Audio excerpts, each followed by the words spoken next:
I hope this video finds you well, and today I want us to talk about something that's new for me, for our school, we haven't done before, and that is to hire somebody.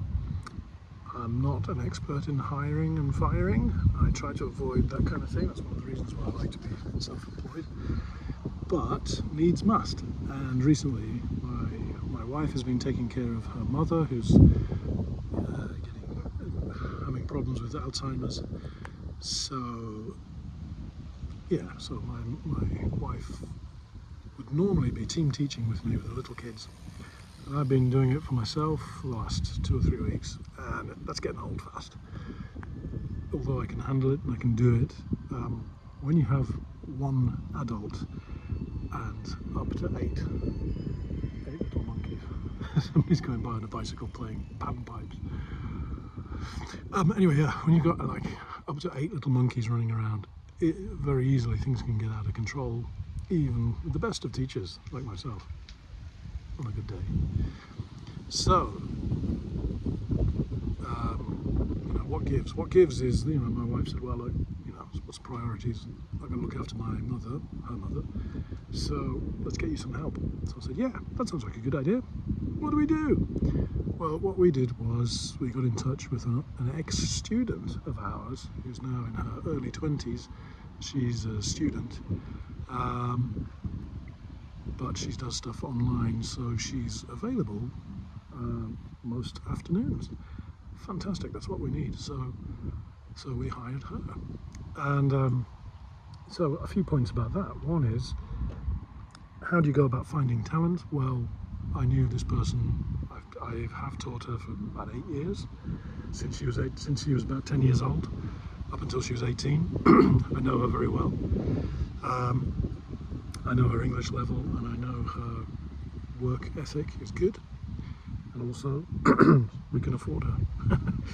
So when I was teaching back in the day, when would that be? Before 2000, year 2000, when I first started teaching. So when I was a similar age, when I was in my mid to late 20s, and I worked for Berlitz.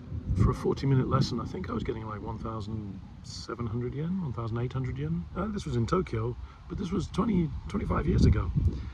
And now the salaries are lower. We're not in Tokyo here, we're in the outskirts. And I know other people in that similar position would be getting paid about 1,100. I mean,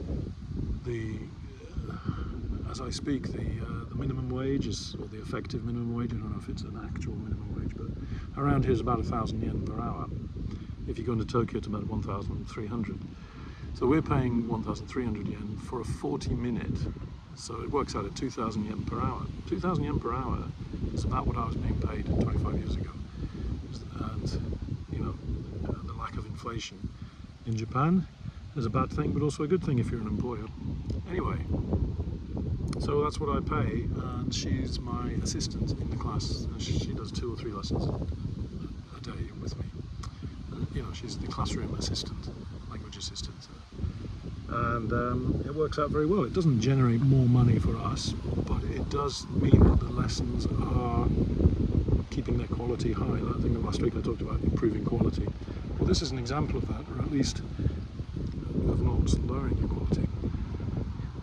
It's interesting for me because I'm having to not justify, but explain what I'm doing to her, and it does kind of make me think, okay, is this the right thing to do, and how can I use somebody in the situation? We do sort of stamp rallies, and how can I do it so that she's enjoying it and also learning something from it and enjoying teaching the kids. So it's a kind of a challenge for me. So I've got nothing to report about it here. I just had her for 1 week in the classes, and it's been good. And I think the kids have enjoyed it, and it's nice to have a younger person running around. She enjoys playing games with the kids, so that's really good. And I think the kids enjoy reacting to her, somebody different. But I hope I'm guaranteeing the quality by being the senior partner in the classroom, and it's a good thing. Anyway, look at that sun, fantastic, isn't it? I think I need to do some painting. So what was the point of all that? The point of all that is sometimes you have to adapt, and one of those adaptations is hiring somebody. And if you can hire somebody that you know very well and somebody that you've taught, I think there's a great advantage there.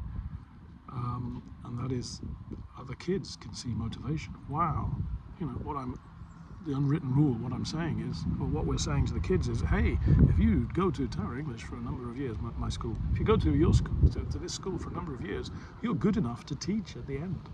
Wow. And that's the whole point.